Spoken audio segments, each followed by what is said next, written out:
চলো। আসসালামু আলাইকুম। আমি মোহাম্মদ মঞ্জুরুল আলম, ক্লাস পরিচালনায়।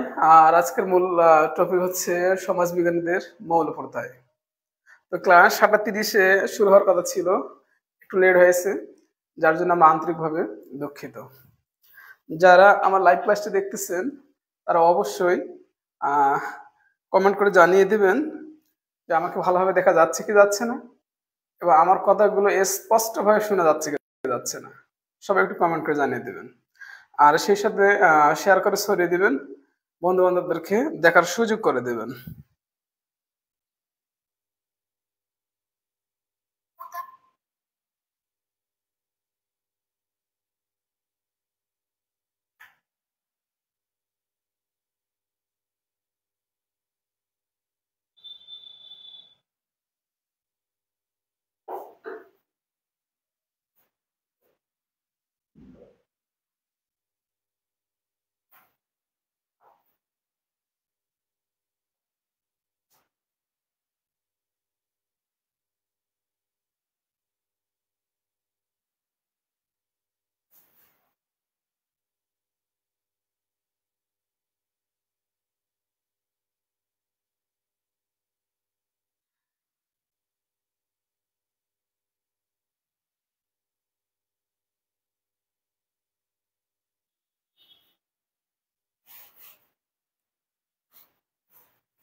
হ্যাঁ, যারা দেশ জাতীয় বিশ্ববিদ্যালয়ে ভর্তি খুশি অনলাইন ক্লাসটি দেখতেছেন তারা অবশ্যই একটু কমেন্ট করে জানিয়ে দিবেন যে আমাকে ভালোভাবে দেখা যাচ্ছে কি যাচ্ছে না, এবং আমার কথাগুলো স্পষ্টভাবে শোনা যাচ্ছে কি যাচ্ছে না, এবং শেয়ার করে ছড়িয়ে দিবেন, সবাইকে দেখার সুযোগ করে দেবেন।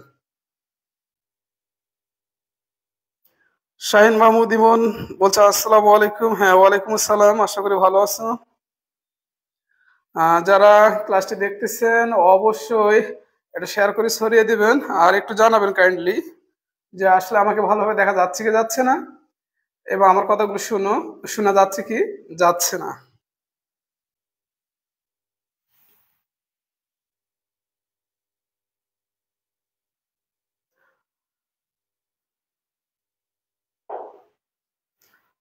তো আজকের ক্লাসের আলোচনার মূল বিষয় হচ্ছে সমাজবিজ্ঞানীদের মৌলপ্রত্যয়। তো এখানে কোশ্চেন আসতে পারে, আসলে সমাজ বলতে আমরা কি বুঝি? তো আমরা বুঝি যে সংঘবদ্ধ হয়ে বসবাস করা, এটাকে সমাজ বলানো হয়। অর্থাৎ এই সংঘবদ্ধভাবে বসবাসের পিছনে যে লক্ষ্য উদ্দেশ্য থাকে, এই লক্ষ্য উদ্দেশ্য সাধনের জন্য যখন আমরা সংঘবদ্ধভাবে বসবাস করি, তখন আমরা তাকে সমাজ বলি। তো সমাজ সম্পর্কে বিভিন্ন ব্যক্তি বিভিন্নভাবে সংজ্ঞায়িত করেছে, যে সংখ্যাগুলো খুবই গুরুত্বপূর্ণ। এমনকি পরীক্ষায় আসে, বিগত সালের কোশ্চেন যদি আমরা দেখি, রিসার্চ করি, গবেষণা করি, যে কোশ্চেন গুলো পরীক্ষায় আসে, মূলত আজকে আমরা এই কোশ্চেন গুলো নিয়ে আলোচনা করব। যেমন এখানে ম্যাকাইভার ফেস বলছে যে সব সামাজিক সম্পর্কের মধ্যে আমরা জীবনযাপন করি, তাদের সুসংগঠিত রূপে হচ্ছে সমাজ। পরীক্ষায় কোশ্চেন আসতে পারে, এরকম একটা সংজ্ঞা তুলে দিতে পারে, সংখ্যা তুলে দিয়ে বলতে পারে এই সংখ্যাটি কার, ঠিক আছে, তুলে দিতে পারে যে এই সংখ্যাটি কার। তখন আমাদের মনে রাখতে হবে যে এটা হচ্ছে ম্যাকাইভার এবং পেজের, ঠিক আছে। আর এখান থেকে আরো একটা কোশ্চেন হতে পারে, যেমন এখানে বলা হচ্ছে সমাজ। তো আমরা জানি কিন্তু সমাজ সর্বদাই হচ্ছে পরিবর্তনশীল। আবার এখান থেকে কোশ্চেন করানো হয় সমাজ প্রতিনিয়ত পরিবর্তনশীল, সমাজ সর্বদা পরিবর্তনশীল, কে বলছে? সেক্ষেত্রে অ্যান্সার হবে ম্যাকাইভার, ঠিক আছে। সেক্ষেত্রে আমরা অ্যান্সার নেব ম্যাকাইভারকে। তো সমাজ হচ্ছে সর্বদা পরিবর্তনশীল। কোশ্চেন হবে সমাজ কি, তাহলে আমরা জানি সমাজ সর্বদা পরিবর্তনশীল। ঠিক এই ম্যাকাইভার বলছে যে সমাজ শব্দের অর্থ কি। ম্যাকাইভার বলছে সমাজ শব্দের অর্থ হচ্ছে সহযোগিতা। পরীক্ষায় কোশ্চেন আসতে পারে সমাজ শব্দের অর্থ কি, তাহলে আমরা মনে রাখবো সহযোগিতা। পরীক্ষায় কোশ্চেন আসতে পারে সমাজ শব্দের অর্থ সহযোগিতা, কে বলছে, তাহলে আমরা মনে রাখবো ম্যাকাইভার বলছে। সমাজ বিজ্ঞানী জেমস বার্ট একটা কোশ্চেন বলছে, তবে জেমস বার্ট একটা বিখ্যাত বই আছে, পরীক্ষায় কোশ্চেন আসছে যে জেমস বার্ট একটি বিখ্যাত বই নাম লেখো, অথবা দিতে পারে এরকম নিচের কোন বইটি জেমস বার্টের, ঠিক আছে, জেমস বার্টের। তাহলে আমরা মনে রাখবো fundamental of sociology, fundamental of sociology James বার্টের। তিনি বলছেন সমাজ হলো সামাজিক সম্পর্কের জাল, যে সম্পর্কের দ্বারা প্রত্যেক মানুষ তার সঙ্গীদের সাথে সম্পর্কযুক্ত। কোশ্চেন হতে পারে এভাবে, সংজ্ঞাটা তুলে দিতে পারে, দিয়ে বলতে পারে এই সংজ্ঞাটি কার, তাহলে অবশ্যই আমরা মনে রাখবো জেমস বার্টের। এরপরে এরিস্টটলের একটা সংজ্ঞা আছে, তার বইয়ের নাম হচ্ছে দ্য পলিটিক্স। পরীক্ষায় দিয়ে দিতে পারে দ্য পলিটিক্স বইটি কার লেখা, তাহলে আমরা মনে রাখবো এরিস্টটলের লেখা। আবার এখান থেকে আরো কোশ্চেন করানো হয় তিনি কোন দেশের সমাজবিজ্ঞানী ছিলেন, তাহলে এখানে আমরা মনে রাখবো তিনি হচ্ছে গ্রিসের একজন সমাজ বিজ্ঞানী। তাহলে কোন দেশের হচ্ছে? গ্রিসের। আর একটি সংজ্ঞা ছিল এখানে, তিনি সংজ্ঞাটা এভাবে বলে দিচ্ছেন মানুষ সামাজিক জীব ও রাজনৈতিক জীব, যে সমাজে বসবাস করে না সে হয় পশু নয়তোবা দেবতা। ঠিক এইভাবে সংজ্ঞাটা তুলে দিতে পারে, দিয়ে বলতে পারে এই সংজ্ঞাটি কার, ঠিক আছে। তাহলে অবশ্যই আমরা মনে রাখবো এই সংজ্ঞাটি হচ্ছে এরিস্টটলের।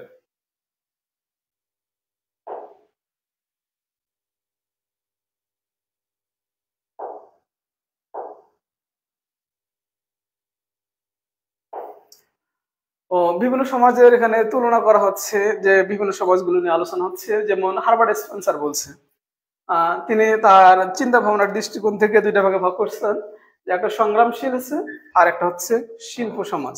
দিয়ে দিতে পারেন হারবার্ট স্পেন্সারের মধ্যে সমাজটাকে কয় ভাগে ভাগ করা যাচ্ছে, তাহলে আমরা মনে রাখবো দুই ভাগে ভাগ করানো যায়।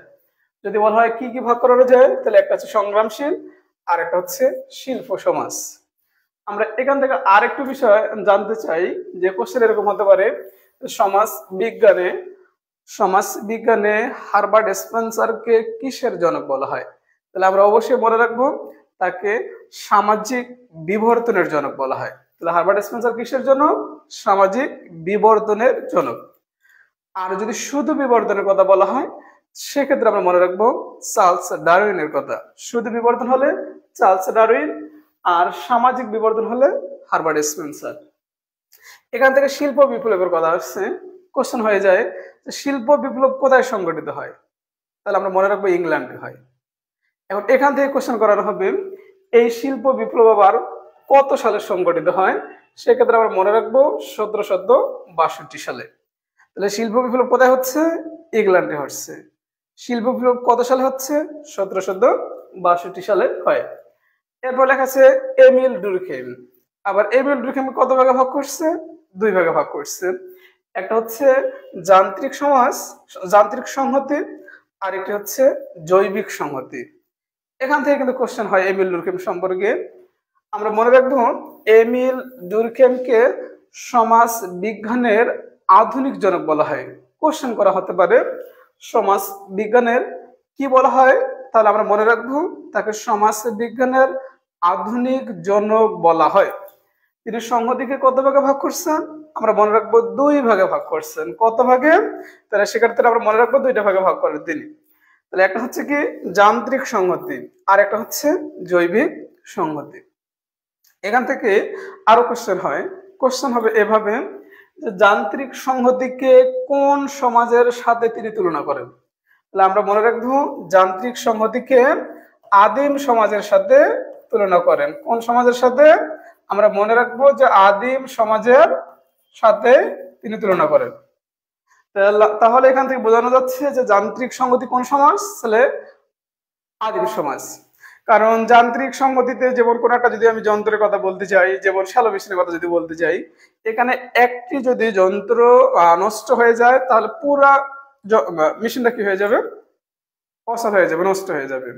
ঠিক আদিম সমাজের মধ্যে মানুষের মধ্যে সংঘবদ্ধতা ছিল, তারা দলবদ্ধভাবে বসবাস করত। তারা খাবার পেলে সবাই মিলে একসাথে খাইতো, ভাগ বটরা করে। না পাইলে তারা সবাই উপবাসে দিন কাটাতো। এই জন্য এই সমাজটাকে আদিম সমাজের সাথে তুলনা করানো হয়। তারপর হচ্ছে জৈবিক সংহতি। এখান থেকে আবার কোশ্চেন করানো হয় যে জৈবিক সংহতিকে কোন সমাজের সাথে তুলনা করা হয়? সেক্ষেত্রে আমরা মনে রাখবো এই সমাজটাকে আধুনিক সমাজের সাথে তুলনা করানো হয়। কোন সমাজের সাথে? তাহলে আমরা মনে রাখবো আধুনিক সমাজের সাথে। অর্থাৎ যা জৈবিক যে সংহতি আছে এই সংহতির মধ্যে বিভিন্ন বিভিন্ন মতামত আছে, মতামতের কোনো মিল থাকে না। সুতরাং আধুনিক সমাজে যারা আমরা বসবাস করতেছি তাদের যে চিন্তা ভাবনা, তাদের যে দৃষ্টিভঙ্গি, তাদের যে মতামত সম্পূর্ণ ভিন্ন ভিন্ন, যার জন্য এই সমাজটাকে আধুনিক সমাজের সাথে তুলনা করা হয়।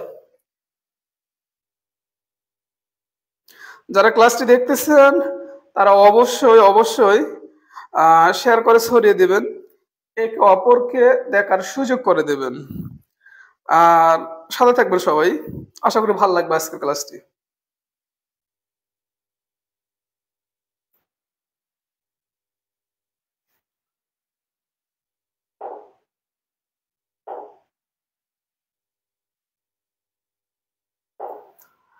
স্পেন্সার সমাজকে আবার 4 ভাগে বিভক্ত করেন। কোশ্চেন হতে পারে যে স্পেন্সার সমাজকে কত ভাগে বিভক্ত করেন? আমরা মনে রাখবো 4 ভাগে বিভক্ত করেন। যেহেতু জাতীয় বিশ্ববিদ্যালয়ের যে কোশ্চেন গুলো হবে এমসিকিউ আকারে, সেক্ষেত্রে আমাদের এই বিষয়গুলো আমাকে জানতে হবে যে কত ভাগে ভাগ করে, কে ভাগ করে, এই বিষয়গুলো আমাদের জানতে হবে। অপশন থাকবে, অপশন আমাকে আগে কারেক্ট করতে হবে। তাহলে কোশ্চেন হতে পারে এভাবে যে সমাজ ব্যবস্থাকে হারবার্ট স্পেন্সার কত ভাগে ভাগ করেন? সেক্ষেত্রে আমরা মনে রাখবো 4 ভাগে ভাগ করেন। ভাগ 4টা হচ্ছে একটি মৌলিক সমাজ, মিশ্রিত সমাজ, আদি মিশ্রিত সমাজ, আর একটা হচ্ছে ত্রিমিশ্রিত সমাজ। তো এই 4টা ভাগে তিনি ভাগ করেন। তো আমরা মনে রাখবো যে কত ভাগে? 4 ভাগে। আর এই হারবার্ট স্পেন্সারের একটি বিখ্যাত গ্রন্থ আছে, যে গ্রন্থটা পরীক্ষায় আসে। সেই গ্রন্থটির নাম হচ্ছে প্রিন্সিপাল অফ সোসিওলজি। পরীক্ষায় এসে যায় প্রিন্সিপাল অফ সোসিওলজি বইটি কে লিখেছে? সেক্ষেত্রে আমরা মনে রাখবো হারবার্ট স্পেন্সার লিখেছে। তিনি তার সমাজ ব্যবস্থাকে 4টা ভাগে ভাগ করেন। এই এমসিকিউ গুলো পরীক্ষায় আসে।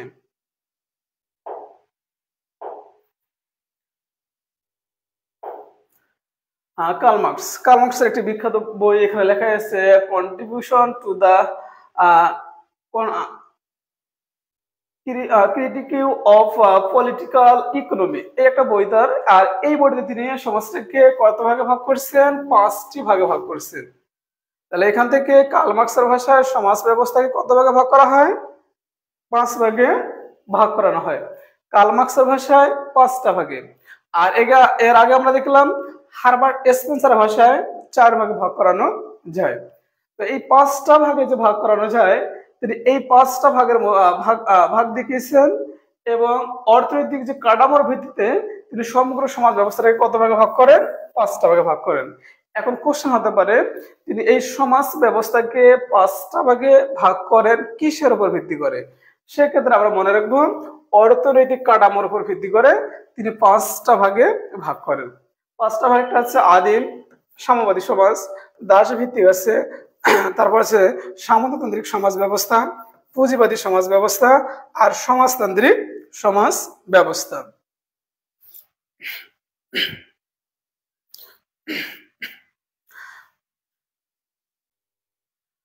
তো তো এই 5টা ভাগে তিনি ভাগ করেন।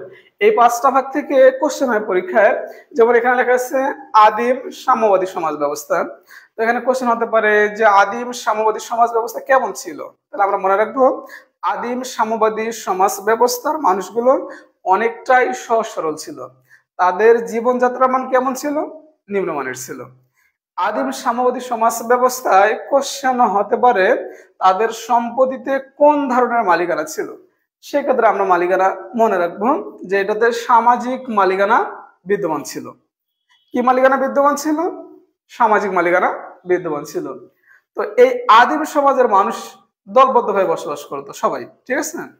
আর সবাই তারা দলবদ্ধভাবে বসবাস করার পরে খাদ্য সংগ্রহ করতো। খাদ্য যদি তারা পেয়ে থাকে সবাই মিলে তারা ভাগ বাটোয়ারা করে খাইতো। তো এখান থেকে কোশ্চেন দিতে পারে যে আদিম সমাজের মানুষ কয়টা উপায়ে খাদ্য সংগ্রহ করত।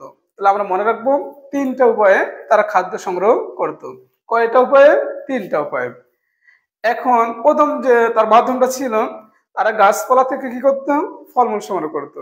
নদী নালা খাল বিল থেকে তারা মাছ ধরে নিয়ে আসত এবং বন জঙ্গল থেকে তারা পশু পাখি শিকার করত। 3টা উপায়ে তারা খাদ্য সংগ্রহ করে তাদের জীবিকা নির্বাহ করত এবং সম্পূর্ণ বিষয়গুলো মাছ পশু পাখি তারা কাঁচাই খাইতো। পশু পাখির যে চামড়াগুলো ছিল সেই চামড়াগুলো তারা লজ্জা নিবারণের জন্য ব্যবহার করত। তো এখান থেকে কোশ্চেন হতে পারে যে আদিম সমাজের মানুষ কয়টি উপায়ে খাদ্য সংগ্রহ করত।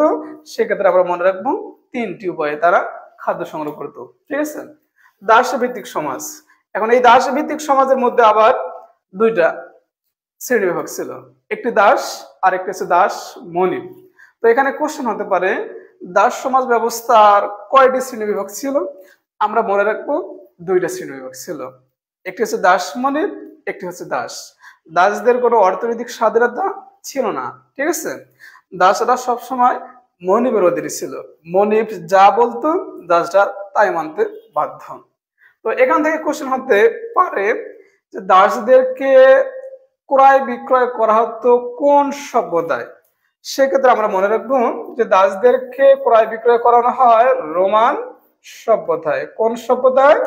রোমান সভ্যতায়। এটা কোশ্চেন বের হলো, হতে পারে কোন সভ্যতায়? রোমান সভ্যতায়। আর একটি কোশ্চেন হতে পারে এখান থেকে যে দাসদেরকে উৎপাদন হাতিয়ার কে বলে। দাসদেরকে উৎপাদনের হাতিয়ার কে বলে। সেক্ষেত্রে আমরা মনে রাখবো এরিস্টটলের কথা, কারণ এরিস্টটল দাসদেরকে উৎপাদনের হাতিয়ার বলে উল্লেখ করেন। এক্ষেত্রে আরেকটি কোশ্চেন হতে পারে দাস তত্ত্বটি সর্বপ্রথম কে ব্যবহার করে, দাস নিয়ে সবচেয়ে বেশি ব্যাখ্যা বিশ্লেষণ করে। সেক্ষেত্রে আমরা মনে রাখবো এরিস্টটলের কথা, ঠিক আছে। তো এরিস্টটল দাসকে নিয়ে সবচেয়ে বেশি ব্যাখ্যা বিশ্লেষণ করেন। দেখে একটু কমেন্ট গুলো কে কিরকম। হ্যাঁ, আচ্ছা, মৌসুমী বলছে আসসালামু আলাইকুম। হ্যাঁ, ওয়ালাইকুম আসসালাম। আশা করি ভালো আছো। হ্যাঁ, যারা এইভাবে আমার অনলাইন ক্লাসটি দেখতেছেন তারা অবশ্যই লাইক কমেন্ট করে আমাকে জানাবেন আর শেয়ার করে অবশ্যই ছড়িয়ে দিবেন। যারা বন্ধু বান্ধব আছে তাদেরকে দেখার সুযোগ করে দিবেন। ঠিক আছে, এভাবে সবাই পাশে থাকবেন এবং আমার অনলাইন ক্লাসটি আজকে উপভোগ করবেন। আবার সামন্ততান্ত্রিক সমাজ ব্যবস্থা, তো এটা মূলত হচ্ছে ভূমির উপর নির্ভরশীল ছিল। ভূমির মালিকানা অর্থাৎ জমিদাররা ছিল। জমিদাররাই হচ্ছে ভূমির মালিকানা, অর্থাৎ যাদের ভূমি সবচেয়ে বেশি ছিল তারাই ছিল এই সমাজ ব্যবস্থার মূল ভিত্তি, ঠিক আছে। তো এই সামন্ততান্ত্রিক সমাজ ব্যবস্থায় 3টা শ্রেণী মূলত ছিল। কয়টা শ্রেণী ছিল আমরা মনে রাখবো? 3টা শ্রেণী মূলত ছিল। আর এই 3টা শ্রেণী হচ্ছে একটি যাজক শ্রেণী ছিল, একটি সাধারণ শ্রেণী ছিল, যাজক শ্রেণী, সাধারণ শ্রেণী, অভিজাত শ্রেণী, তিনটা শ্রেণীতে বিভক্ত ছিল। তবে তিনটা শ্রেণীতে তিন রকম কাজ ছিল। যারা সাধারণ শ্রেণীর মধ্যে ছিল তাদের কাজ ছিল উৎপাদন করা, যারা যাজক শ্রেণী ছিল তাদের কাজ ছিল সবার জন্য প্রার্থনা করা, যারা অভিজাত শ্রেণী ছিল তাদের কাজ ছিল সবাইকে পরিচালনা করা, প্রশাসনিক কাজগুলো করা। তো এখান থেকে বোঝানো যাচ্ছে সামন্ততান্ত্রিক সমাজ ব্যবস্থায় তিনটা শ্রেণীতে বিভক্ত ছিল।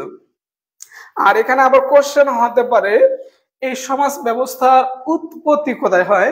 সেক্ষেত্রে আমরা মনে রাখবো এই সমাজ ব্যবস্থার উৎপত্তি হচ্ছে ইউরোপে। কোথায় হয়? তাহলে আমরা মনে রাখবো যেটার উৎপত্তি হচ্ছে ইউরোপে। ঠিক আছে, পরবর্তী হচ্ছে পুঁজিবাদ। আমরা মনে রাখবো এখান থেকে যে পুঁজিবাদী সমাজ ব্যবস্থার উৎপত্তি কোথায়? ইউরোপে। আর পুঁজিবাদী সমাজ ব্যবস্থায় ব্যক্তি মালিকানা বিদ্যমান ছিল। ঠিক আছে, কি মালিকানা ছিল? ব্যক্তি মালিকানা ছিল। কিন্তু আদিম সাম্যবাদী সমাজ ব্যবস্থায় কি ছিল? সামাজিক মালিকানা বিদ্যমান ছিল। এই কারণে পরীক্ষায় কোশ্চেন আসে যে পুঁজিবাদে যদি ব্যক্তি মালিকানা হয় তাহলে সাম্যবাদে কি? তাহলে আমরা মনে রাখবো সামাজিক মালিকানা। তো এই পুঁজিবাদী সমাজ ব্যবস্থায় সাধারণত বলা হয় উৎপাদনের যে উপকরণগুলো আছে এই উপকরণগুলোতে যদি ব্যক্তি মালিকানা বিদ্যমান থাকে তাহলে আমরা এই সমাজ ব্যবস্থাকে পুঁজিবাদী সমাজ ব্যবস্থা বলবো।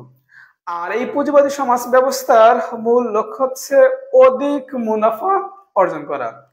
কোশ্চেন হতে পারে এই সমাজ ব্যবস্থার মূল লক্ষ্য কি ছিল?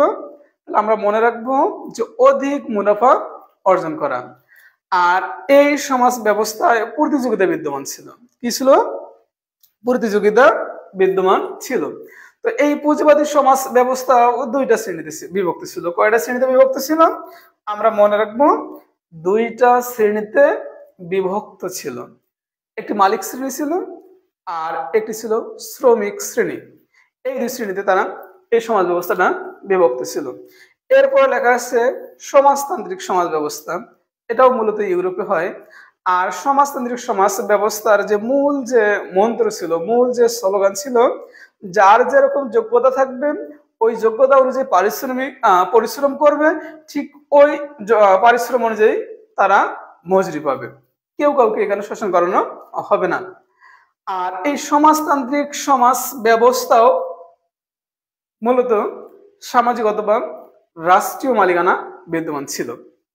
এই কারণে পরীক্ষায় কোশ্চেন করানো হয় যে পুঁজিবাদী সমাজ ব্যবস্থার সম্পূর্ণ বিপরীত সমাজ ব্যবস্থা কোনটি? তাহলে আমরা মনে রাখবো সমাজতন্ত্রের কথা, সমাজতান্ত্রিক সমাজ ব্যবস্থার কথা। কারণ সমাজতান্ত্রিক সমাজ ব্যবস্থায় ছিল সামাজিক মালিকানা অথবা রাষ্ট্রীয় মালিকানা, আর পুঁজিবাদী ছিল ব্যক্তি মালিকানা। এই জন্য পরীক্ষায় কোশ্চেন করানো হয় সমাজতান্ত্রিক সমাজ ব্যবস্থার সম্পূর্ণ বিপরীতমুখী সমাজ ব্যবস্থা কোনটি? তাহলে আমরা মনে রাখবো পুঁজিবাদী সমাজ ব্যবস্থা। ঠিক আছে, এই কোশ্চেন গুলো জাতীয় বিশ্ববিদ্যালয় পরীক্ষায় আসার মতো অনেক উপযোগী। সুতরাং এই বিষয়গুলো প্রত্যেকটা ছাত্র ছাত্রীকে মনে রাখা দরকার। ঠিক আছে,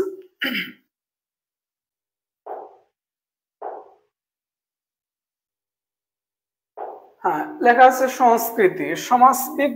সমাজবিজ্ঞানের অন্যতম একটি কনসেপ্ট, খুবই একটা গুরুত্বপূর্ণ বিষয় হচ্ছে সংস্কৃতি। পরীক্ষায় কোশ্চেন করা হয় যে এই সংস্কৃতি শব্দটা সর্বপ্রথম কে ব্যবহার করে। সেক্ষেত্রে আমরা মনে রাখবো সংস্কৃতি শব্দটা প্রথম ব্যবহার করে এফ বেকন। কে ব্যবহার করে? এফ বেকন ব্যবহার করে। সংস্কৃতি শব্দটা সর্বপ্রথম ব্যবহার করে। পরীক্ষায় কোশ্চেন আসে তিনি এই শব্দটা কত শতকে ব্যবহার করেন। তাহলে আমরা মনে রাখবো এই শব্দটা তিনি 19 শতকে ব্যবহার করেন। তাহলে আমরা দুইটা কোশ্চেন পাইলাম। সংস্কৃতি শব্দটা সর্বপ্রথম কে ব্যবহার করে? তাহলে এফ বেকন, অর্থাৎ ফ্রান্সিস বেকন। এরপরে কোশ্চেন হতে পারে তিনি কত শতকে ব্যবহার করেন। সেক্ষেত্রে আমরা মনে রাখবো যে 19 শতকে তিনি এই শব্দটা ব্যবহার করেন। এখান থেকে আরো কোশ্চেন হয় যে সংস্কৃতির ইংরেজি প্রতিশব্দ কি। তাহলে আমরা মনে রাখবো কালচারাল। কোন শব্দ থেকে আসছে, পরীক্ষায় কোশ্চেন হবে কালচারাল শব্দটি কোন শব্দ থেকে আসছে, তাহলে আমরা মনে রাখবো এটা ল্যাটিন শব্দ থেকে আসছে। আবার কোশ্চেন করানো হবে ল্যাটিন কোন শব্দ থেকে আসছে, সেক্ষেত্রে আমরা মনে রাখবো কালারি থেকে আসছে। আবার কোশ্চেন করানো হবে কালারি শব্দের অর্থ কি, তাহলে আমরা মনে রাখবো কর্ষণ অথবা চাষ। কর্ষণ অথবা চাষ। তাহলে কালারি শব্দের অর্থ কি হচ্ছে কর্ষণ অথবা চাষ।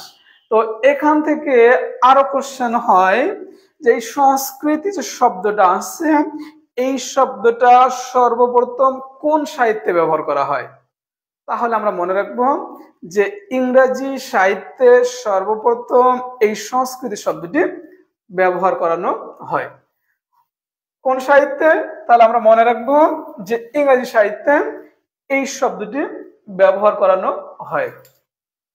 এখন কোশ্চেন হতে পারে সংস্কৃতি কি, তো একটা ব্যক্তির সংজ্ঞা তুলে দিয়ে বলবে যে এই সংজ্ঞাটি কার, ঠিক আছে।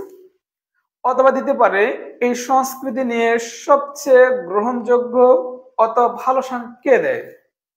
তার আগে আমরা ক্লিয়ার মনে রাখবো যে সংস্কৃতি হচ্ছে মানুষের একটা জীবন প্রণালী। সংস্কৃতি কি, একটি জীবন প্রণালী। ম্যাকাইভার বলছে আমরা যা তাই সংস্কৃতি। তো এই ম্যাকাইভারের সংখ্যাটা বিগত সালের কোশ্চেন আমরা দেখতে পাই যে অনেকবার আসছে। সুতরাং সংস্কৃতি সম্পর্কে ম্যাকাইভারের সংখ্যাটা সবার মুখস্থ রাখা দরকার। পরীক্ষায় কোশ্চেন হতে পারে যে আমরা যা তাই সংস্কৃতি, এই বাক্যটি কে বলেছে, তাহলে আমরা মনে রাখবো ম্যাকাইভারের কথা। কে বলছেন, ম্যাকাইভারের কথা বলছে। কারণ আরেকটি সংজ্ঞা আছে, জোন্স নামে একজন ব্যক্তি আছে, একজন সমাজ বিজ্ঞানী। তিনি বলছেন মানুষ যা কিছু তৈরি করে, মানুষ যা কিছু সৃষ্টি করে তার সামগ্রিক রূপে হচ্ছে সংস্কৃতি। তার সামগ্রিক রূপে হচ্ছে সংস্কৃতি। কে বলছে এটি, জোন্স বলছে। আরেকটি কোশ্চেন এখান থেকে আসতে পারে সংস্কৃতির সবচেয়ে ভালো সংখ্যা কে দেয়, সংস্কৃতির সবচেয়ে ভালো সংখ্যা কে দেয়, তাহলে আমরা মনে রাখবো সংস্কৃতির সবচেয়ে ভালো সংখ্যা দেয় ই.বি. টেইলর। সংস্কৃতির সবচেয়ে ভালো সংখ্যা দেয় ই.বি. টেইলর। কে দেয়, আমরা মনে রাখবো টেইলর দেয়। এখন এখান থেকে আরো কোশ্চেন হতে পারে যে ই.বি. টেইলর কোন ধরনের সমাজ বিজ্ঞানী, তাহলে আমরা মনে রাখবো তিনি একজন হচ্ছেন নৃবিজ্ঞানী। ঠিক আছে, কোন ধরনের সমাজ, কোন ধরনের, তাহলে আমরা মনে রাখবো তিনি একজন হচ্ছে নৃবিজ্ঞানী। এখন নৃ শব্দের অর্থ কিন্তু মানুষ, ঠিক আছে। এখন ই.বি. টেইলর তার সংস্কৃতির সংজ্ঞা দিতে গিয়ে একটি বিখ্যাত গ্রন্থের কথা বলছেন, ওই গ্রন্থে তিনি সংস্কৃতির সংজ্ঞা দেন। এখন কোশ্চেন হতে পারে ই.বি. টেইলরের সেই বিখ্যাত গ্রন্থটির নাম কি, তাহলে আমরা মনে রাখবো সেই বিখ্যাত গ্রন্থটির নাম হচ্ছে প্রিমিটিভ কালচারাল। পরীক্ষায় কোশ্চেন হতে পারে জাতীয় বিশ্ববিদ্যালয়ে ভর্তি পরীক্ষায় কোশ্চেন হতে পারে প্রিমিটিভ কালচারাল গ্রন্থটি কে লিখেছেন, সেক্ষেত্রে আমাদের মনে রাখতে হবে ই.বি. টেইলর লিখেছেন, কারণ সংস্কৃতির সবচেয়ে গ্রহণযোগ্য সংজ্ঞা প্রদান করে ই.বি. টেইলর। ঠিক আছে, এখন আবার কোশ্চেন হতে পারে এভাবে, তার সংজ্ঞাটা তুলে দিতে পারে, দিয়ে বলতে পারে এই সংজ্ঞাটি কার, তাহলে তার সংজ্ঞাটি হচ্ছে সমাজের সদস্য হিসাবে অর্জিত আচার ব্যবহার, বিশ্বাস, শিল্পকলা, আদর্শ, মূল্যবোধ ইত্যাদির জটিল সমাবেশ হচ্ছে সংস্কৃতি। আপনারা সবাই এই সংজ্ঞাটি মনে রাখার চেষ্টা করবেন, কারণ এই সংজ্ঞাটি হচ্ছে সংস্কৃতির সবচেয়ে গ্রহণযোগ্য এবং ভালো সংখ্যা। এরপর লেখা আছে কার্ল মার্কস। ঠিক আছে, কার্ল মার্কস থেকে কোশ্চেন হয়, কোশ্চেন হতে পারে এরকম যে কার্ল মার্কস কোন দেশের সমাজ বিজ্ঞানী ছিল, সেক্ষেত্রে আমরা মনে রাখবো জার্মানির সমাজ বিজ্ঞানী ছিল।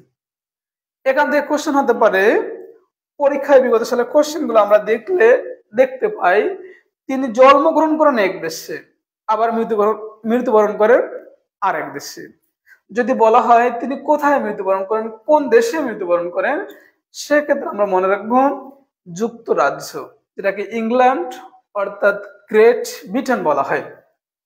তিনি সংস্কৃতির সঙ্গে বলছেন সংস্কৃতি হচ্ছে একটি উপরিকাঠামো। ঠিক আছে, কি বলছেন? উপরিকাঠামো বলছেন। এখন এখান থেকে আরো কোশ্চেন হতে পারে পরীক্ষায় যে এই কার্ল মার্কসকে সমাজ বিজ্ঞানে কিসের জনক বলা হয়। আমরা মনে রাখবো কার্ল মার্কসকে সমাজ বিজ্ঞানে বৈজ্ঞানিক সমাজতন্ত্রের জনক বলা হয়। তাহলে কিসের জনক বলা হয়? আমরা মনে রাখবো বৈজ্ঞানিক সমাজতন্ত্রের জনক বলা হয়। কাকে বলা হয়? কার্ল মার্কসকে বলা হয়। এখন কার্ল মার্কস সম্পর্কে বেশ কয়েকটি বই আছে যেগুলো পরীক্ষা এসে যায়। তো আমি তারপরও আপনাদের 3টি বইয়ের নাম বলতেছি, আপনারা মনে রাখবেন। একটি হচ্ছে ডাচ ক্যাপিটাল, আরেকটি হচ্ছে জার্মান আইডিওলজি, আরেকটি হচ্ছে কমিউনিস্ট ম্যানিফেস্টো। এই 3টা বই খুবই গুরুত্বপূর্ণ আপনাদের জন্য, কারণ আমরা যদি বিগত সালের কোশ্চেন গুলো রিসার্চ করি তাহলে দেখতে পাই যে এই ঘুরে ফিরে এই বইগুলো তারা তুলে দেয়। তাহলে বই 3টির নাম হচ্ছে একটি ডাচ ক্যাপিটাল, একটি জার্মান আইডিওলজি, একটি কমিউনিস্ট ম্যানিফেস্টো। আর তাকে বৈজ্ঞানিক সমাজতন্ত্রে কি বলা হয়? জনক বলা হয়। এখান থেকে কোশ্চেন হতে পারে যে সমাজ কাঠামো, কোশ্চেন হতে পারে সমাজ কাঠামো শব্দটি সর্বপ্রথম কে ব্যবহার করে? তাহলে আমরা মনে রাখবো যে কার্ল মার্কস ব্যবহার করে। কার্ল মার্কস আবার এই সমাজ কাঠামো শব্দটাকে 2 ভাগে ভাগ করেন। কোশ্চেন হতে পারে জাতীয় বিশ্ববিদ্যালয় পরীক্ষায় কোশ্চেন হতে পারে যে সমাজ কাঠামো শব্দটাকে কত ভাগে ভাগ করানো যায়। তাহলে আমরা মনে রাখবো 2 ভাগে ভাগ করানো যায়। কে ভাগ করছে? কার্ল মার্কস ভাগ করছে। এখন ভাগ দুইটা কি কি? একটি হচ্ছে মৌল কাঠামো, আর একটি হচ্ছে উপরিকাঠামো। এখন এখান থেকে কোশ্চেন করানো হবে যে মৌল কাঠামো বলতে কি বোঝায়। এক কথায় কোশ্চেন হবে যে মৌল কাঠামো বলতে অর্থনৈতিক অবস্থাকে বোঝায়, অর্থাৎ অর্থনৈতিক উৎপাদন ব্যবস্থাকে বোঝায়। তাহলে মৌল কাঠামো বলতে কি বোঝানো হচ্ছে? অর্থনৈতিক উৎপাদন ব্যবস্থাকে বোঝানো হচ্ছে। আর উপরিকাঠামো বলতে কি বোঝানো হচ্ছে? অর্থাৎ অর্থনীতিকে কেন্দ্র করে যে ব্যবস্থাগুলো গড়ে ওঠে এটা হচ্ছে উপরিকাঠামো। যেমন সমাজ, রাষ্ট্র, ধর্ম ইত্যাদি বিষয়, এগুলোকে আমরা কি বলবো? উপরিকাঠামো বলবো। ঠিক আছে, এই কোশ্চেন গুলো পরীক্ষায় হয়। একটু দেখে নেই, যারা আমার এই লাইভ ক্লাসটি দেখতেছেন দেশ জাতীয় বিশ্ববিদ্যালয় ভর্তি কোচিং এর পক্ষ থেকে, তারা অবশ্যই অবশ্যই একটু কমেন্ট করে জানিয়ে দেবেন। হ্যাঁ, অনেকে বলছে, মিতি বলছে আসসালামু আলাইকুম। হ্যাঁ, ওয়ালাইকুম আসসালাম, আশা করি ভালো আছেন। তারপরে এরপরে শোভানা বলছেন হ্যাঁ আসসালামু আলাইকুম। হ্যাঁ, ওয়ালাইকুম সালাম, আশা করি ভালো আছেন সবাই। রাজু মিয়া বলছে ফার্স্ট ক্লাস করতেছি গ্রুপ এ। থ্যাংক ইউ, আশা করি সাথে থাকবেন, ভালো লাগবে আমার ক্লাস। এরপর রিয়া বলতেছেন আমিও আসি স্যার সাথে। হ্যাঁ, অবশ্যই থাকবেন, শেষ পর্যন্ত থাকবেন। মৌসুমী এরিস্টটলের কথা বলছে, তারপর একটা কোশ্চেনের আনসার করছে দাসপর্দা। অনেক ভালো করে পড়ান আপনি। হ্যাঁ, থ্যাংক ইউ থ্যাংক ইউ। যাক, আপনার এই কমেন্ট গুলো পরে আসলে আমাকে অন্তত ভালো লাগতেছে। আপনারা আমার সাথে থাকবেন, আর আমি আশা করতেছি আমার সর্বোচ্চটা দিয়ে আপনাদের সহযোগিতা করার জন্য। আর একটি কোশ্চেন আনসার করেছেন, হয়তো মেকাই ভারের কথা বলছেন, তিনি বলছেন সমাজ আর সংস্কৃতি নিয়ে আলোচনা, আমরা যাতে এই সংস্কৃতি সম্বন্ধে তিনি এই কোশ্চেনের আনসার করছেন। ঠিক আছে, তুবামণি দেখতেছেন। হ্যাঁ, যারা দেখতেছেন সবাই সাথে থাকবেন শেষ পর্যন্ত, আশা করি ভালো লাগবে আমার ক্লাস।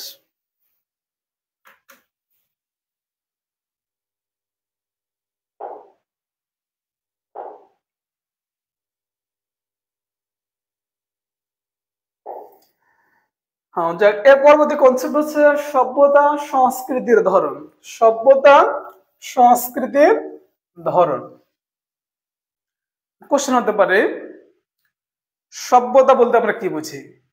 তাহলে সংস্কৃতির একটা উন্নত পর্যায়কে সভ্যতা বলা হয়। কোশ্চেন এখান থেকে হতে পারে সমাজ বিজ্ঞানে সভ্যতা শব্দটি সর্বপ্রথম কে ব্যবহার করে? তাহলে আমরা মনে রাখবো সভ্যতা শব্দটি সর্বপ্রথম সমাজ বিজ্ঞানে ব্যবহার করে ভলতেয়ার। ভলতেয়ার। তাহলে কে ব্যবহার করে? ভলতেয়ার ব্যবহার করে সভ্যতা শব্দটি। তো সভ্যতার ইংরেজি প্রতিশব্দ হচ্ছে সিভিলাইজেশন, ঠিক আছে? এই সভ্যতা ভলতেয়ারের। তো সভ্যতা এবং সংস্কৃতির মধ্যে এখানে লেখা আছে সংস্কৃতি হলো সামাজিকতার একটা ফল। সমাজ ব্যবস্থায় বিদ্যমান সংস্কৃতিকে প্রখ্যাত সমাজ বিজ্ঞানী WF অফগানের কথা বলা হচ্ছে। অফগানের একটা বিখ্যাত বই আছে সোশ্যাল সেন্স। আর এই বইটাতে তিনি সংস্কৃতিকে দুই ভাগে ভাগ করেন। কারণ কোশ্চেন হতে পারে সোশ্যাল সেন্স বইটি কার লেখা? তাহলে আমরা মনে রাখবো WF অকবার্নের লেখা। এখন যদি কোশ্চেন করানো হয় যে এই বইটি কত সালে প্রকাশিত হয়, পরীক্ষায় এসে যায়, তাহলে আমরা মনে রাখবো এই বইটি 1953 সালে প্রকাশিত হয়। আর এই বইটাতে তিনি সংস্কৃতিকে দুই ভাগে ভাগ করেন। এখন জাতীয় বিশ্ববিদ্যালয়ের কোশ্চেন আসতে পারে সোশ্যাল সেন্স বইটি কার, তাহলে অফগানের কথা বলবেন। যদি বলা হয় কোন বইটা থেকে সংস্কৃতিকে ভাগ করানো হয়, তাহলে বলবেন সোশ্যাল সেন্স। এখন এখান থেকে কোশ্চেন হতে পারে এই বইটি কত সালে প্রকাশিত হয়, তাহলে আমরা মনে রাখবো 1953 সালে প্রকাশিত হয়। এরপরে কোশ্চেন হতে পারে কত ভাগে ভাগ করানো যায়, আমরা মনে রাখবো দুই ভাগে ভাগ করানো যায়, ঠিক আছে? ভাগ দুটি হচ্ছে, একটি হচ্ছে বস্তুগত সংস্কৃতি আর একটি হচ্ছে অবস্তুগত সংস্কৃতি। অর্থাৎ মানুষ যে জিনিসগুলো তৈরি করে, যে জিনিসগুলোকে ধরা যায়, ছোঁয়া যায়, এক স্থান থেকে আর এক স্থানে নিয়ে যাওয়া যায়, এই সংস্কৃতিকে বলা হয় বস্তুগত সংস্কৃতি। উদাহরণ যেমন চেয়ার, টেবিল, খাতা, কলম, শার্ট, পেন, যেগুলো মানুষ তৈরি করে, এগুলো দালান কোঠা, ঠিক আছে, অট্টালিকা, যেগুলোই মানুষ তৈরি করে, এটাকে আমরা কি বলবো? বস্তুগত সংস্কৃতি বলবো। আর অবস্তুগত সংস্কৃতি হচ্ছে যেটা মানুষ তৈরি করতে পারে না, যেটা মানুষ ধরতে পারে না, যেটা মানুষ ছুঁইতে পারে না, কিন্তু অনুভব করতে পারে। যে জিনিসটা অনুভব করা যায়, ওই জিনিসটাকে আমরা কি বলবো? অবস্তুগত সংস্কৃতি বলবো। যেমন মেধা, বুদ্ধি, সাহিত্য, নৃত্য, ড্যান্স, ঠিক আছে, এই বিষয়গুলো হচ্ছে অবস্তুগত সংস্কৃতি। এই উদাহরণগুলো থেকে পরীক্ষায় কোশ্চেন হয়, ঠিক আছে? আমরা মনে রাখবো এই উদাহরণগুলো।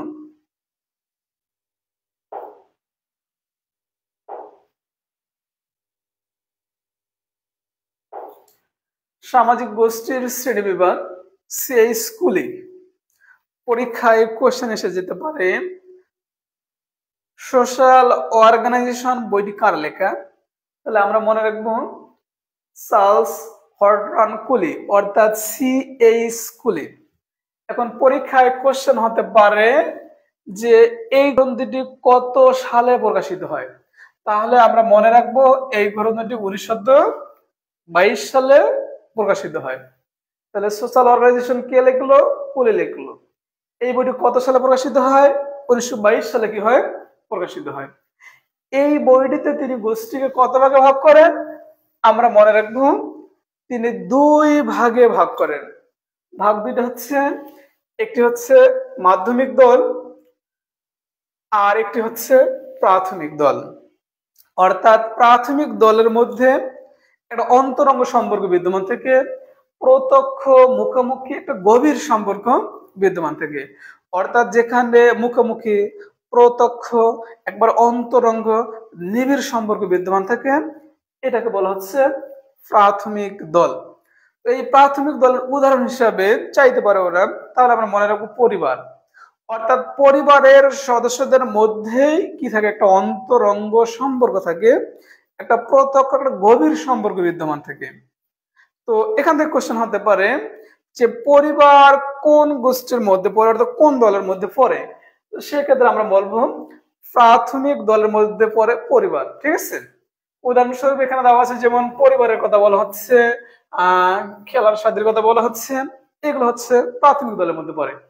তবে এই পরিবার থেকে অনেক কোশ্চেন এসে যায় পরীক্ষায়। যেমন একটা কোশ্চেন হতে পারে ক্ষুদ্র সংগঠন কোনটাকে বলা হয়? আমরা মনে রাখবো পরিবারকে।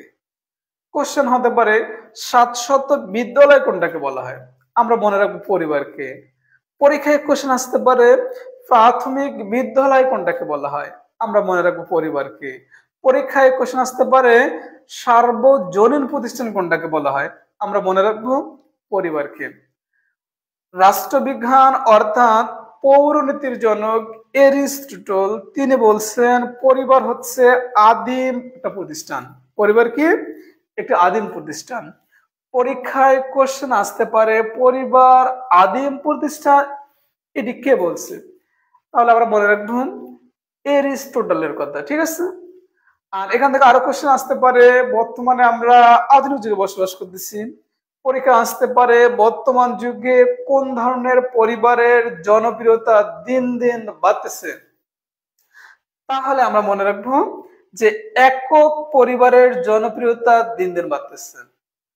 পরীক্ষায় কোশ্চেন আসতে পারে যৌথ পরিবার কোথায় বিদ্যমান ছিল? আমরা মনে রাখবো আদিম সমাজে। আমরা মনে রাখবো গ্রাম সমাজ ব্যবস্থায়। পরীক্ষায় কোশ্চেন হতে পারে কোন ধরনের পরিবার ব্যবস্থা দিন দিন বিলীন হয়ে যাচ্ছে? আমরা মনে রাখবো যৌথ পরিবার ব্যবস্থা দিন দিন বিলীন হয়ে যাচ্ছে। পরীক্ষায় কোশ্চেন আসতে পারে পরিবারের ইংরেজি প্রতিশব্দ কি? আমরা জানি ফ্যামিলি। পরীক্ষায় কোশ্চেন আসতে পারে এই ফ্যামিলি শব্দটি কোন শব্দ থেকে আসছে? আমরা মনে রাখবো রোমান শব্দ থেকে আসছে। কোন শব্দ থেকে আসছে? রোমান শব্দ ফ্যামিলিয়া থেকে ফ্যামিলি শব্দটি আসছে, পরীক্ষায় এসে যায়। ঠিক আছে।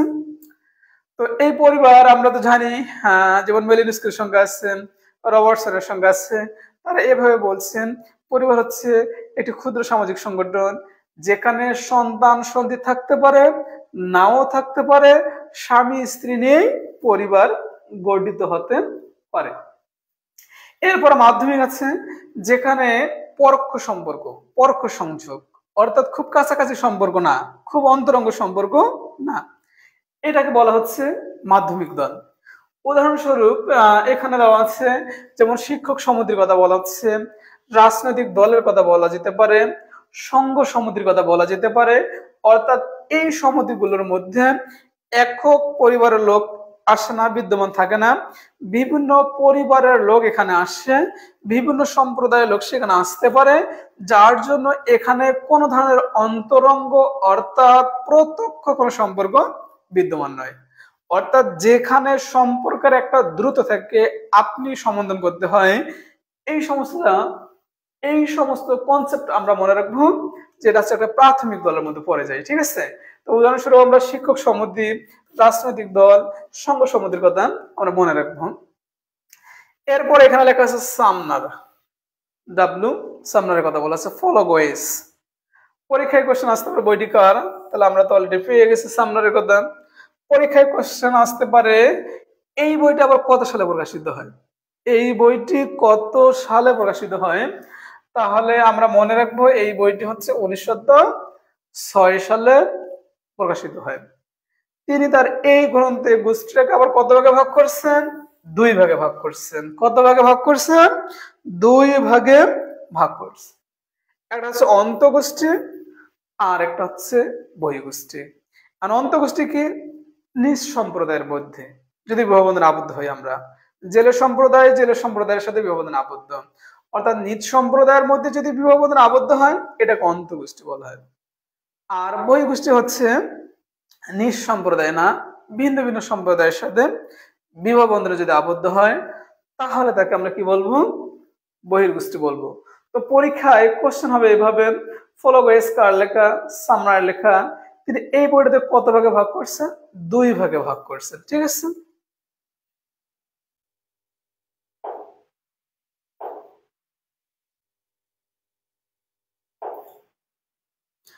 দেখে একটু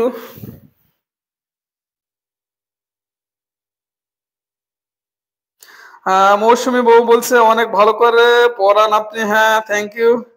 তারপরে উম্মে হাসান মাশাআল্লাহ, হ্যাঁ থ্যাংক ইউ। অ্যান্সার করছে পরিবার নিয়ে। হ্যাঁ, যারা এভাবে আসছেন আমার সাথে, সবাই সাথে থাকবেন শেষ পর্যন্ত, আশা করি অনেক ভালো লাগবে। তো তো গুরুত্বপূর্ণ তথ্যের কথা এখানে বলা হচ্ছে, যেমন সঙ্গ, একটা সংজ্ঞা দেওয়া এখানে আছে। যখন কোনো উদ্দেশ্য সাধনের নিমিত্তে মুষ্টিমের লোক সমাজবদ্ধ হয়ে, তখন তাকে কি বলা হয়? সঙ্গ বলে। যাক, আসতে পারে। তো এখান থেকে কোশ্চেন আসতে পারে আরো, সামাজিক আচরণের যে অভ্যাসলব্ধ প্রতিটি পদ্ধতি কি হচ্ছে? প্রথা। ঠিক আছে, আসতে পারে। আর এখান থেকে সবচেয়ে বেশি ইম্পর্টেন্ট এই গুরুত্বপূর্ণ তথ্যের মধ্যে গতিশীলতা, সামাজিক গতিশীলতা। পরীক্ষায় কোশ্চেন আসতে পারে যে সামাজিক গতিশীলতাকে কত ভাগে ভাগ করানো যায়।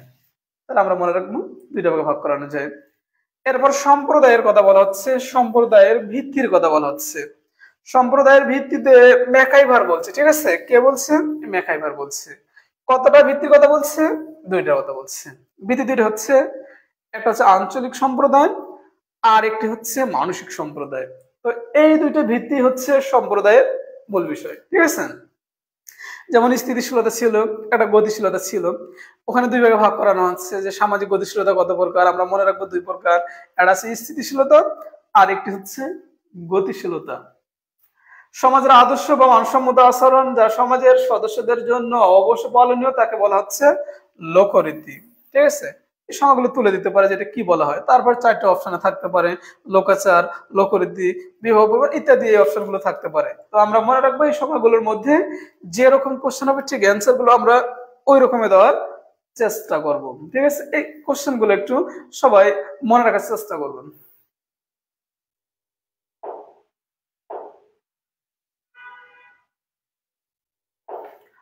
উৎপাদন কৌশল কোন ধরনের সংস্কৃতি? উৎপাদন কৌশল হচ্ছে বস্তুগত। আমি বলে রাখছি, যেটা মানুষ তৈরি করতে পারে, যেটা মানুষ ধরতে পারে, যেটা মানুষ ছুঁইতে পারে, এগুলোকে আমরা কি বলবো? বস্তুগত সংস্কৃতি বলবো। এরপর ম্যাকাইভার, এর আগেই আমি এটা আলোচনা করে রাখছি যে ম্যাকাইভার বলছে সমাজ শব্দের অর্থ হচ্ছে সহযোগিতা, সমাজ সর্বদা পরিবর্তনশীল। সবগুলো ম্যাকাইভারের কথা। সমাজ সর্বদাই পরিবর্তনশীল, সমাজ সর্বদাই গতিশীল। ঠিক আছে, ম্যাকাইভার। তারপর আমি এই ম্যাকাইভার থেকে আপনাদের একটা নতুন তথ্য দিই আমি, যে তথ্যটি যে বইটি পরীক্ষায় আসে, যেমন মডার্ন স্টেট পরীক্ষা আসতে পারে। মডার্ন স্টেট এই গ্রন্থটি কার লেখা? সেক্ষেত্রে আমরা মনে রাখবো ম্যাকাইভারের কথা। সোসাইটি বইটাও কিন্তু ম্যাকাইভারের। এই বইটা আরো অন্যান্য ব্যক্তি লিখছে, যার জন্য এই বইটি তেমন একটা আসে না। তবে মডার্ন স্টেট এই বইটি অনেকবার পরীক্ষা আসছে। আপনারা অবশ্যই মনে রাখবেন যে মডার্ন স্টেট বইটি হচ্ছে ম্যাকাইভারের। ঠিক আছে, এরপরে সংস্কৃতি নিয়ে আলোচনা আরো বলছে। হ্যাঁ, সমাজের সদস্য হিসেবে যে সংজ্ঞাটা এখানে লেখা আছে, এই সংজ্ঞাটি হচ্ছে ইবি টেইলরের। ঠিক আছে, এই সংজ্ঞাটাই হচ্ছে এবি টেইলরের। ইবি টেইলর বলছে সমাজের সদস্য হিসেবে অর্জিত আচার, ব্যবহার, বিশ্বাস, শিল্পকলা, আদর্শ, মূল্যবোধ ইত্যাদির জটিল সমাবেশ হচ্ছে সংস্কৃতি। ইবি টেইলরের কথা। ঠিক আছে, প্রাথমিক গোষ্ঠীর উদাহরণ দিয়ে দিচ্ছে পরিবার। মোটামুটি আমরা এই বিষয়টা নিয়ে আলোচনা করছি।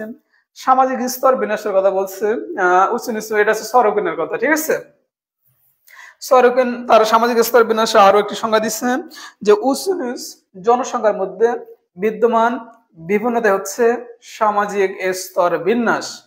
অর্থাৎ পৃথিবীতে যতগুলো সমাজ ব্যবস্থা আছে, প্রত্যেক সমাজ ব্যবস্থার মধ্যে স্তর বিন্যাস রয়েছে। স্তর বিন্যাস বিহীন কোন সমাজ ব্যবস্থা নাই। অর্থাৎ প্রত্যেক সমাজ ব্যবস্থায় স্তর বিন্যাস রয়েছে। সরকিনের সংখ্যা, তো সরকিনেরও একটি বই আছে। ঠিক আছে, সোশ্যাল মোবিলিটি। পরীক্ষায় কোশ্চেন এসে যায় সোশ্যাল মোবিলিটি, এই বইটি কার লেখা? তাহলে আমরা মনে রাখবো সরকিনের লেখা। ঠিক আছে, সমাজের সবচেয়ে ক্ষুদ্র এবং প্রাচীন বর্গের নাম পরিবার। যাক, এক কোশ্চেন আবার রিপিট হয়েছে। রাষ্ট্রের উপাদানের কথা বলছে এখানে। রাষ্ট্রের উপাদানের কথা বলা হচ্ছে 4টি। কোশ্চেন হতে পারে, যাক এখানে ঢুকে গেছে রাষ্ট্র নিয়ে, যদি বলা হয় রাষ্ট্রের উপাদান কয়টি, আমরা মনে রাখবো 4টি কোশ্চেন আসার মধ্যে। এখন অনেকের মধ্যে কোশ্চেন হতে পারে এই 4টি কি কি? তাহলে 1 নম্বর হচ্ছে নির্দিষ্ট ভূখণ্ড, 2 নম্বর জনসমষ্টি, 3 নম্বর হচ্ছে সরকার, 4 নম্বর হচ্ছে সার্বভৌমত্ব। এখান থেকে কোশ্চেন আসে 4টি। কারণ এই 4টে পয়েন্ট থেকে কোশ্চেন হয়।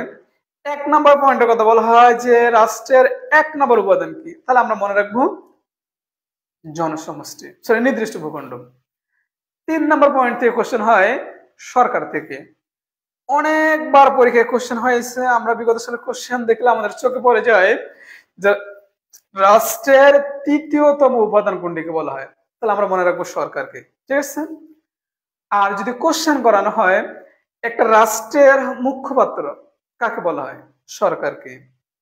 কোশ্চেন এখানে আরো হয় রাষ্ট্রের সবকিছু পরিচালনা করানো হয় কাকে কেন্দ্র করে, আমরা মনে রাখবো সরকারকে কেন্দ্র করে পরিচালনা করানো হয়। এই কারণে সরকারকে রাষ্ট্রের মুখপাত্র বলা হয়।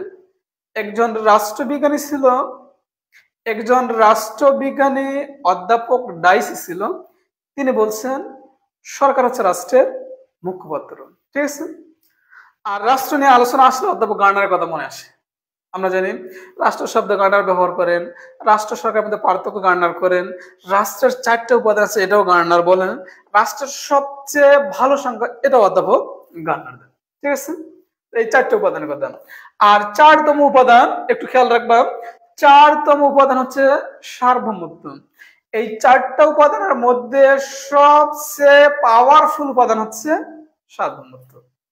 কারণ কোশ্চেন হতে পারে, আমরা যখন একাডেমিক পরীক্ষায় কোশ্চেন গুলো দেখি, যে কোশ্চেন গুলো হয় বা একাডেমিক যে কোশ্চেন গুলো আমরা করি, সেখানে আমরা কোশ্চেন এভাবে করি যে এই 4টা উপাদানের মধ্যে সার্বভৌমত্বকে সবচেয়ে পাওয়ারফুল উপাদান কেন বলা হয়, তোমার যুক্তিতে মতামত দাও। এই কোশ্চেন গুলো করি। তো যাক, এই কোশ্চেন গুলো জাতীয় বিশ্ববিদ্যালয়ে আসবে না। কোশ্চেন হতে পারে সবচেয়ে পাওয়ারফুল উপাদান কোনটি, তাহলে আমরা মনে রাখবো সার্বভৌমত্ব। এখন কেন, আমরা এক কথায় অ্যান্সার করি। এই সার্বভৌমত্বের দিক হচ্ছে 2টা, একটা হচ্ছে আভ্যন্তরীণ দিক আর একটি হচ্ছে বাহ্যিক দিক। অর্থাৎ এই উপাদান দিয়ে আমরা নিজ দেশের মধ্যে ক্ষমতা প্রয়োগ করতে পারি, এমনকি বাইরের দেশের মধ্যেও আমরা যোগাযোগ রাখতে পারি, ক্ষমতা প্রয়োগ করতে পারি। তো এটার 2টা দিক থাকার কারণে এটাকে সবচেয়ে পাওয়ারফুল উপাদান বলা হয়। আর বাকি যে 3টা উপাদান আছে, এই 3টা উপাদান শুধুমাত্র নিজ দেশের মধ্যেই সীমাবদ্ধ। সমাজবিজ্ঞানের মূল প্রতিপাদ্য বিষয়, তো আমরা জানি যে সমাজবিজ্ঞানের যে আলোচনার যে মূল যে বিষয়টা হচ্ছে সেটা সমাজকে নিয়ে, বাস্তবতা নিয়ে, সমাজে কি হয় কি হয় না, সমাজ কিভাবে গঠন করা যেতে পারে, সমাজের উৎপত্তি, কোন সমাজের মানুষগুলো কিরকম হতে পারে, কয়টা শ্রেণী বিভাগ থাকতে পারে, এই বিষয়গুলো নিয়েই কিন্তু সমাজ বিজ্ঞানে আলোচনা করা হয়। যার জন্য সমাজ বিজ্ঞানের আলোচনার মূল যে প্রতিপাদ্য বিষয় সেটা হচ্ছে সমাজ। একটু আমরা এই বিষয়গুলো খেয়াল রাখবো, পরীক্ষায় আসে।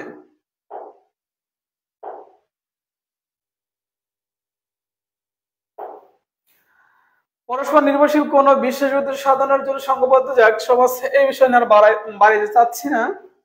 তারপরে এখানে কি বলছে, ম্যাকাইভার ফেস বলছে দলের সংখ্যা একটু দেখে নেবা। কোথায় সর্বপ্রথম লৌহ শিল্পে, হ্যাঁ এশিয়া মাইনরের হিটাটরা, ঠিক আছে, এটা একটা সভ্যতার, এটা কোশ্চেন লৌহ সভ্যতা।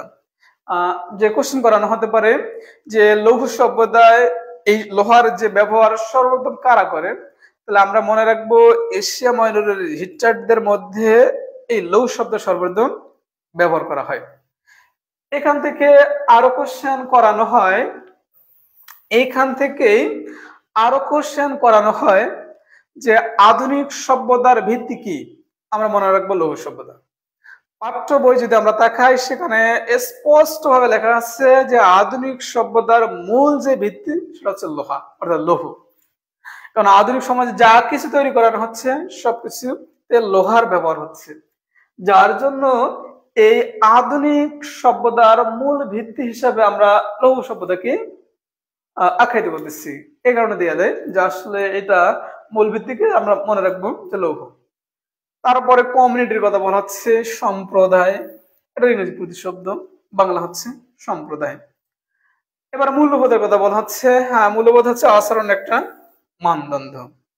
মূল্যবোধ কি হচ্ছে, আচরণের মানদণ্ড। অর্থাৎ একজন মানুষকে পরিমাপ করার মূল যে মাপকাঠি সেটা হচ্ছে আদর্শ, ওইটাকে মূল্যবোধ বলা হচ্ছে। ওইটাকে আবার কি বলা হচ্ছে, নৈতিকতা বলা হচ্ছে। যেটাই আদর্শ, ওইটাই মূল্যবোধ, ওইটাই নৈতিকতা।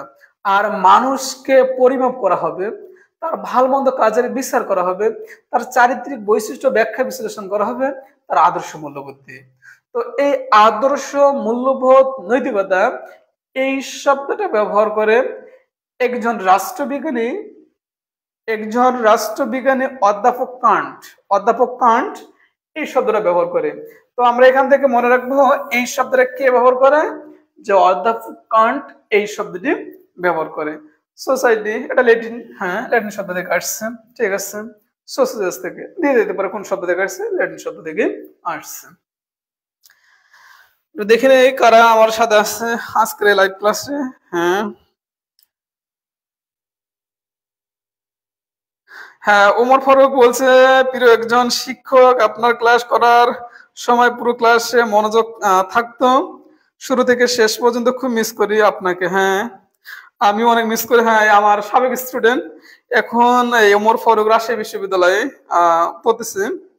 যাক আমি তাকে 2টা বছর পড়াইছি। যাক আমার এই ক্লাসে আপনি যুক্ত হওয়ার কারণে আমি আপনাকে অনেকটাই সাধুবাদ ও স্বাগতম জানাচ্ছি দেশ জাতীয় বিশ্ববিদ্যালয় কোচিং এর পক্ষ থেকে এবং আমার পক্ষ থেকে। আশা করি তুমি ভালো আছো। মৌসুমী বলছে হ্যাঁ লঘু সভ্যতা, হ্যাঁ রাইট, ঠিক আছে। আর আপনারা এটা একটু শেয়ার করে সবাইকে ছড়িয়ে দেন, দেখানোর সুযোগ করে দেন।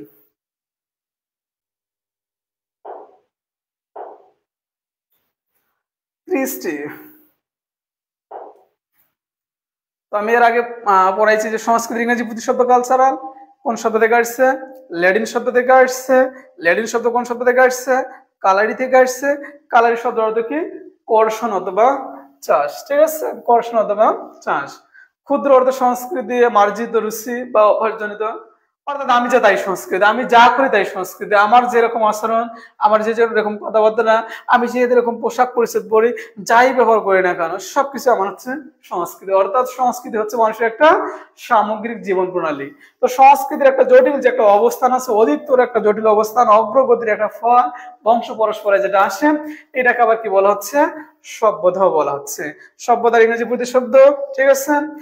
তারপরে মানুষ যা কিছু তৈরি করতেছে বা দ্রব্যের সঙ্গে সম্পর্কিত, তাকে আবার সভ্যতা, বস্তুগত বা পার্থিব যে বিষয়গুলো আছে বা সংস্কৃতি, এই বিষয়গুলো বলানো হচ্ছে, ঠিক আছে। তো এই কনসেপ্টের মধ্যে সবচেয়ে বেশি ইম্পর্টেন্ট হচ্ছে কৃষ্টি শব্দের অর্থ কি, এরপরে সভ্যতার সংখ্যা, সভ্যতার ইংরেজি প্রতিশব্দ, সিভিলাইজেশন, এই কোশ্চেন গুলো হচ্ছে সবচেয়ে বেশি ইম্পর্টেন্ট। এই বিষয়গুলো আপনারা একটু মনে রাখবেন, ঠিক আছে, পরীক্ষা আসছে।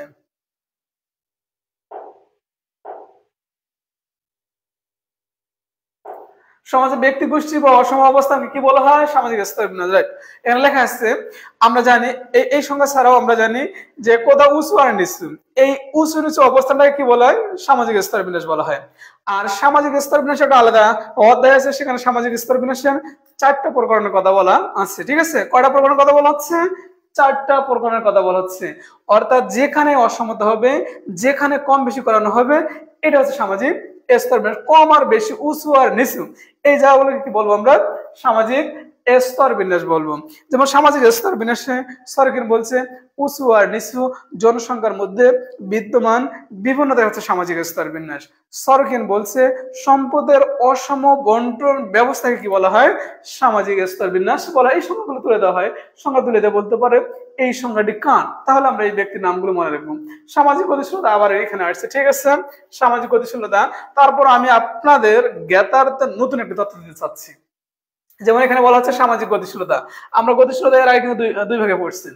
এবারে আমরা বলবো যে এই অর্জনের দিক থেকে, অর্থাৎ মর্যাদার দিক থেকে এই গতিশীলতা কয়টা ভাগে ভাগ করানো যায়। আমরা মনে রাখবো সামাজিক এই মর্যাদাটাকে 2 ভাগে ভাগ করানো যায়। কত ভাগে ভাগ করানো যায়, 2টা ভাগে ভাগ করানো যায়। একটি হচ্ছে অর্জিত আর একটি হচ্ছে আরোপিত মর্যাদা। তাহলে মর্যাদাকে কত ভাগে ভাগ করানো যায়, আমরা মনে রাখবো 2 ভাগে ভাগ করানো যায়। একটি হচ্ছে আরোপিত মর্যাদা আর একটি হচ্ছে অর্জিত মর্যাদা। অর্থাৎ আরোপিত বলতে বংশ পরস্পরে যেটা আসছে, আর অর্জিত হচ্ছে তার শিক্ষাগত যোগ্যতায়, তার কর্মের মাধ্যমে যে গুণগুলো তারা অর্জন করে, এটাকে বোঝানো হচ্ছে। এটাকে আবার 2টা ভাগে ভাগ করানো যায়, ঠিক আছে। সামাজিক নিয়ন্ত্রণ, এগুলো কনসেপ্ট একটু দেখে নেবেন।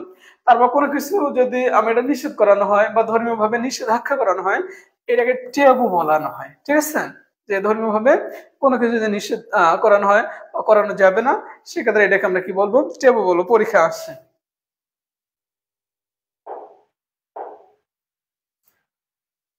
যাক, আমরা এখন কোশ্চেন পর্বে চলে এসেছি।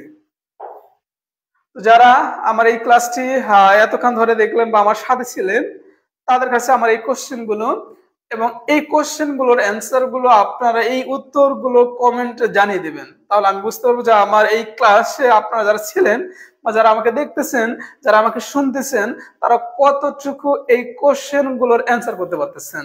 আর আমরা যে কোশ্চেন গুলো এখানে সাজাইছি, এই অধ্যায়ের বেসিক যে কোশ্চেন গুলো, সেই কোশ্চেন গুলো সাজাইছি যেগুলো পরীক্ষায় আসার মতো। যেমন এখানে লেখা আছে সোশ্যাল মোবিলিটি। আমি বেশ কয়েকবার এই কথাটি বলছি যে আসলে এই সোশ্যাল মোবিলিটি কে লিখেছে, একটু সবাই কমেন্ট করে সবাই জানিয়ে দেন যে আসলে এই গ্রন্থটি কার লেখা। ঠিক আছে, একটু কমেন্ট করে সবাই জানিয়ে দেন।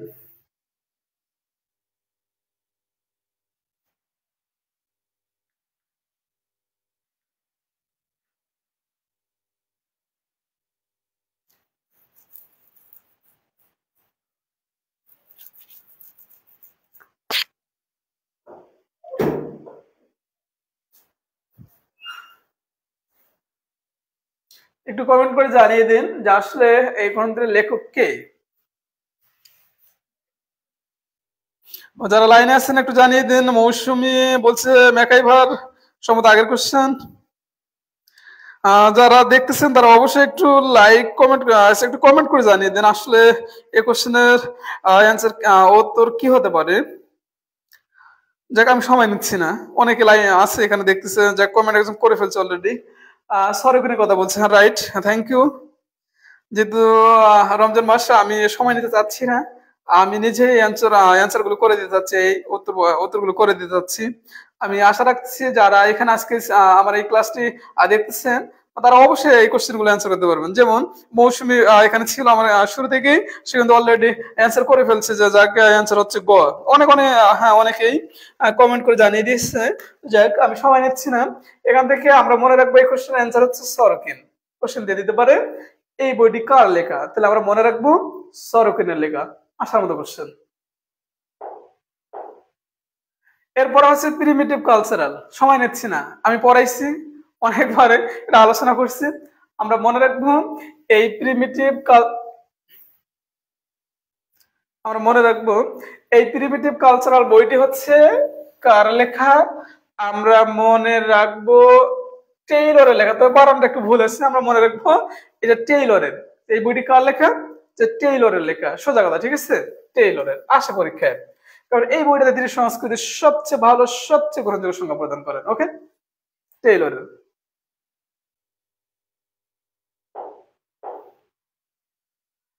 পরবর্তী কোশ্চেন হচ্ছে যে যান্ত্রিক সংগতি কোন সমাজের সাথে দেখা যায় বা তুলনা করা যায়। আমি এটা নোট করে দিয়ে দিচ্ছি যে এই যান্ত্রিক সংগতি, এই কনসেপ্টটাও কিন্তু এমিল ডুরখেইম ব্যবহার করে। কে ব্যবহার করে? এমিল ডুরখেইম ব্যবহার করে। আর এটাকে কত ভাগে ভাগ করানো যায়? সংগতিকে, সামাজিক সংগতিকে দুই ভাগে, একটা যান্ত্রিক সংগতি, একটা জৈবিক সংগতি। তো এখানে আমার কোশ্চেন আছে যে যান্ত্রিক সংগতির কথা। তাহলে যান্ত্রিক সংগতি হচ্ছে আদিম সমাজের সাথে তুলনা করা হয়। কোন সমাজের সাথে? আদিম সমাজের সাথে। আর যদি এরকম থাকতো জৈবিক সংগতি, তাহলে আপনারা আধুনিক সমাজের কথা বলবেন। জৈবিক হলে আধুনিক, আর যান্ত্রিক হলে হচ্ছে আদিম। কোনটি সামগ্রিক জীবন প্রণালী? সোজা কথা, একবারে সোজা অ্যান্সার, সামগ্রিক জীবন প্রণালীর কথা বলছে। সংস্কৃতির কথা আমরা মনে রাখবো। সংস্কৃতি হচ্ছে আপনার জীবন প্রণালী। আর ধর্ম হচ্ছে একটা আত্মা প্রত্যাত্মার বিশ্বাস। এন্ড্রু ফ্রেজার নামে একজন সমাজ বিজ্ঞানী আছে, তিনি বলছেন আত্মা প্রত্যাত্মার বিশ্বাসটাকে কি বলা হয়? ধর্ম বলা হয়। আর প্রথার যেটা কোনো ভিত্তি নাই, যেটা আদিম সমাজ থেকে চলে আসতেছে, বাপদাদারা মানতেছে, আমরা মানছি, এটা প্রথা। আইন হচ্ছে কতগুলো নিয়ম নীতিকে বোঝানো হয়, এগুলো হচ্ছে আইন। ঠিক আছে, তাহলে এখানকার অ্যান্সার হচ্ছে সংস্কৃতি। সামাজিক বৈপ্লবিক চিন্তার প্রভাবিত টমাস মোরের ইউটোপিয়া, যেটাকে স্বর্গরাজ্য বলা হয়। তাহলে এই ইউটোপিয়া বইটি কার লেখা আমি সময় নিচ্ছি না, আমি নিজেই এই কোশ্চেন গুলোর উত্তর করে দিচ্ছি। এই বইটি রচনা করেন তিনি কত সালে? তাহলে আমরা মনে রাখবো 1516 সালে। তবে কোথাও কোথাও লেখা আছে 1515 সাল, এটা ভুল অ্যান্সার। আমরা মনে রাখবো কোশ্চেনের অ্যান্সার হচ্ছে 1516 সালে। ঠিক আছে, এই অ্যান্সারটা কিন্তু ভুল। যাদের অন্য অন্য রাইটারের বই পড়েন অনেক জায়গায় লেখা আছে 1515, এটা আমরা ঠিক করে নেব। এই বইটা হচ্ছে 1516 সালে প্রকাশিত হয়।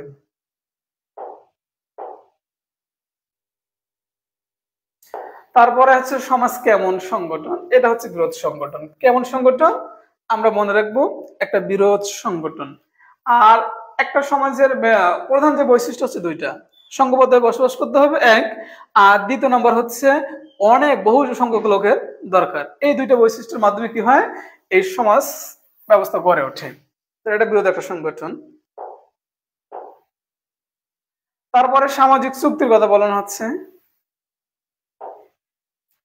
সময় নিচ্ছি না, আমি নিজেই এই উত্তরগুলো করে যাচ্ছি। তো এখানে দেওয়া আছে যে সামাজিক চুক্তি, এখানে অনেক কোশ্চেন হয়। ঠিক আছে, যদি সামাজিক চুক্তির কথা বলা হয়, যদি বলা হয় এই সামাজিক চুক্তি যে মতবাদটা আছে, এই তত্ত্বটি আছে কারা দিয়েছে, কারা হলে তিনজন। কারা হলে কতজন? তিনজন। আর যদি কে বলা হয়, কে বললে আমরা একজনের কথা বলবো। তো যাই হোক, এই যে আমরা চারটা অপশন দেখতেছি, এই চারটা অপশনের মধ্যে প্রবক্তা এই অপশন গুলো অনুযায়ী আমি অ্যান্সার করতেছি। ঠিক আছে, এই অপশন গুলো অনুযায়ী অ্যান্সার হচ্ছে হবস। কিন্তু এটার কারেক্ট যে অ্যান্সারটা হচ্ছে জ্যাক রুসো। যদি বলা হয় সামাজিক চুক্তি মতামতের প্রবক্তা কে, জনক কে, তাহলে আপনারা মনে রাখবেন জ্যাক রুসো। ঠিক আছে, কে হচ্ছে জ্যাক রুসো। কিন্তু এই যে অপশন গুলো যা আছে, এই অপশন গুলো নিয়ে যদি আমি ভাবি, সেক্ষেত্রে আমরা নেব হবসকে। কারণ সামাজিক চুক্তি মতামতের তিনজন প্রবক্তা আছে, তিনজন অবদান রাখছে। জ্যাক রুসো রাখছে, টমাস হবস রাখছে, জন লক রাখছে। তাহলে কয়জন? তিনজন। আর যদি বলা হয় কে, তাহলে জ্যাক রুসোর কথা বলবো। এই অপশন গুলোর মধ্যে যদি জ্যাক রুসো থাকতো, তাহলে আমরা জ্যাক রুসোর অপশনটা আমরা কারেন্ট নিতাম। যেহেতু জ্যাক রুসো নাই, সেক্ষেত্রে আমরা টমাস হবসের কথা আমরা মনে রাখবো। ঠিক আছে, তাহলে কতজন? তিনজন। Thomas Hobbes, Jacques Rousseau, John Locke. আর মূলত হচ্ছে জ্যাক রুসো। আর কারা হলে তিনজন। ঠিক আছে,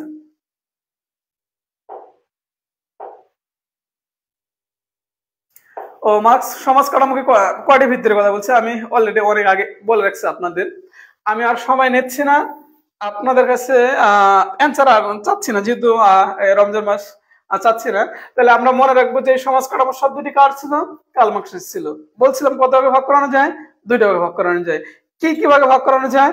একটা মৌল কাঠামো ছিল, একটা উপরি কাঠামো ছিল। কয়টা ভাগে ভাগ করানো যায়? দুইটা ভাগে ভাগ করানো যায়। এরপর লেখা আছে সংস্কৃতিকে কত ভাগে ভাগ করা যায়। সোজা অ্যান্সার আমরা মনে রাখবো, দুইটা ভাগে ভাগ করা যায়। একটা আছে বস্তুগত, আর একটা হচ্ছে অবস্তুগত। কে ভাগ করছে? অকবার্নিক ভাগ করছে। কোন বইটাতে ভাগ করছে? সোশ্যাল সায়েন্স বইটাতে ভাগ করছে। কত সালে প্রকাশ করানো হয়? 53 সালে প্রকাশ করানো হয়। ঠিক এই বইটাতে তিনি কি করছে? দুই ভাগে ভাগ করছে। যাক, আজকের লাইভ ক্লাসে যারা আমার সাথে ছিলেন সবাইকে দেশ জাতীয় বিশ্ববিদ্যালয় কোচিং এর পক্ষ থেকে অনেক সাধুবাদ, ধন্যবাদ জানিয়ে আমি আমার ক্লাস এখানে শেষ করতেছি। খোদা হাফেজ।